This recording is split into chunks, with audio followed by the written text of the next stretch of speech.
Hendrikus Kalumbang, 32 tahun, diringkus aparat Polsek Densel lantaran nekat mencuri dengan membobol kedai Hapias Terang Bulan dan Poci di Jalan Raya Sesetan Denpasar Selatan, Selasa 30 Mei.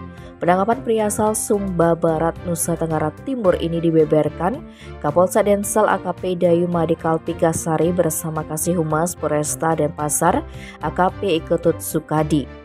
Peristiwa ini bermula ketika Hendrikus berangkat dari lapangan pameran Sesetan sekitar pukul 2 menuju tempat kejadian perkara menggunakan sepeda motor. Pelaku sudah merencanakan aksinya ini dengan rapi. Selama 2 hari, dia sudah mengecek lokasi sasarannya dan bergerak pada waktu yang tepat. Sesampainya di sana, pelaku memarkir sepeda motor lalu duduk di depan kedai untuk mengawasi situasi sekitar. Setelah dirasa aman, dia mengeluarkan besi sepanjang 25 cm yang sudah dipersiapkan dari jok motor. Kemudian sekitar pukul 3, pria yang bekerja sebagai buruh proyek bangunan di Sesetan ini mencongkel gembok rolling door kedai tersebut memakai besi yang dibawa hingga rusak. Rolling door lantas dinaikkan separuh badannya agar bisa masuk. Di dalam, Hendrikus langsung membuka laci meja kasir dan mengambil sebuah HP, sebuah tablet, dan uang tunai 1 juta rupiah. Barang-barang ini ia masukkan ke dalam tas lempang. Tak sampai di situ, pelaku lanjut menggasak 2 tabung gas LPG 3 kg di bagian dapur. Setelah itu, pria ini pergi dan menyempatkan menutup kembali rolling door.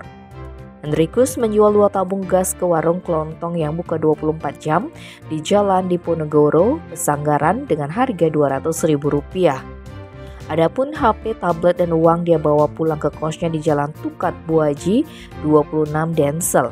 Sementara itu korban Triwijaya Dharma 28 yang hendak ke pasar pada pagi harinya mendapati pintu kedainya sedikit terbuka. Ketika dicek, barang-barang juga sudah hilang. Akibat kejadian ini korban yang mengalami kerugian 5 juta rupiah melapor ke polisi. Setelah melakukan penyelidikan, tim Opsnal Reskrim dipimpin Panit 2 Ibda Imade Mediana Dwija menangkap pelaku di Jalan Plomoyo, Pedungan, Denpasar Selatan, Senin 5 Juni sekitar pukul 11. Dalam pemeriksaan, Hendrikus mengaku baru pertama kali melakukan kejahatan. Hasilnya dipakai untuk memenuhi kebutuhan sehari-hari dan juga untuk mabuk dengan minum-minuman keras. Tim Bali Express melaporkan.